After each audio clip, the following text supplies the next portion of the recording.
Recently जिस तरीके से यूनिवर्सिटी ऑफ लाहौर के अंदर एक बच्ची ने खुदकुशी की कोशिश की और इससे पहले एक सुसाइड हुई और बहुत सारे हमारे ब्यूरोक्रेट्स, बहुत सारे हमारे शोबे से रिलेटेड एक्टर्स हैं या एक्ट्रेस हैं, उन्होंने सुसाइड भी की है।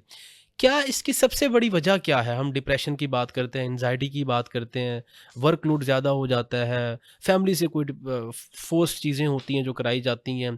इस हवाले से आपका क्या नुक्ता नज़र है सर जनाब? जैसे कि हम देख रहे हैं कि यूनिवर्सिटी के डिफरेंट वाक़यात आते हैं। ये तो 2-4 वो वाक़ये हैं जो हुँ, रिपोर्ट हो चुके हैं ना। हुँ, यानी ये ऐसे एरियाज़ के अंदर हैं जहाँ पे कोई रिपोर्ट बन सकती है। जी, कुछ ऐसे एरियाज़ भी हैं जहाँ पे ऐसी आवाज़ों को दबा दिया जाता है हुँ, और वो डिप्रेशन तो किसी को पता ही नहीं चलता। ये तो हुँ, 100 में से कोई एक आधा रिपोर्ट हो जाता है तो उस पर हम बात कर लेते हैं। हुँ, इसी तरह हम बिज़नेस सोसाइटी की अगर बात करें या हुँ, इस तरह हमारे एक्टर्स की बात करें और जी, जितने वो लोग हैं जो हाई सोसाइटीज़ में रहते हैं, हुँ, उसमें टीचर्स भी आते हैं, बिज़नेसमैन भी आते हैं, हुँ, स्टूडेंट्स भी आते हैं, पॉलिटिशियंस भी आते हैं। हुँ, अब हमारा असल जो मेन मकसद है वो है डिप्रेशन, हुँ, कि कोई भी ऐसा डिप्रेशन वो आपके फैमिली रिलेशन को भी ब्रेकअप और उसको भी ख़राब कर सकता है।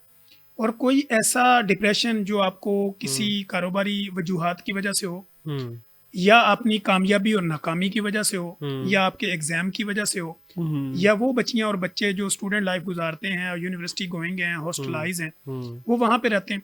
हुँ, अब होता ये है कि जो उनके वालिदैन होते हैं, जी, उन्होंने ऐसे बच्चों को भेजा होता है ग्रूमिंग के लिए, पढ़ने के लिए और इनका फ्यूचर बनाने के लिए। जी, अब जब वो किसी बड़े शहर में आते हैं तो ज़ाहिर बात है उसके हुँ, एक्सपेंस भी बढ़ जाते हैं, वहाँ का बिल्कुल, रहन-सहन, उठना-बैठना, खाना-पीना, हुँ, ये डिसिप्लिन बिल्कुल चेंज होता है। हुँ, वालिदैन चूँकि इतने अफोर्डिंग नहीं होते और वो हुँ, वहाँ पे उतने पैसे इसको नहीं भेज सकते हुँ, जिसके मुताबिक ये अपनी लाइफ़ को यहाँ स्टेबल करते हैं। हुँ, ऐसी कंडीशन के अंदर हमने देखा है कि नौजवान लड़कियाँ हों या लड़के हों, हुँ, वो किसी न किसी रिलेशन में डेवलप हो जाते हैं। उनका हुँ, कोई ना कोई दोस्ती बन जाती है, कोई हुँ, अच्छा रिलेशन डेवलप हो जाता है। हुँ, अब ऐसी चीज़ों को मैनेज करने में टाइम भी लगता है और बंदे की एक्सपेक्टेशन भी बढ़ जाती है। हुँ, तो मैं हमेशा अपनी लाइफ़ में लोगों को कहता हूँ कि नेवर एक्सपेक्टेशन फ्रॉम एनीवन। हुँ। जब आप ये फ़ॉर्मूला अपने ऊपर अप्लाई करते हैं तो आप डिप्रेशन में नहीं जाते।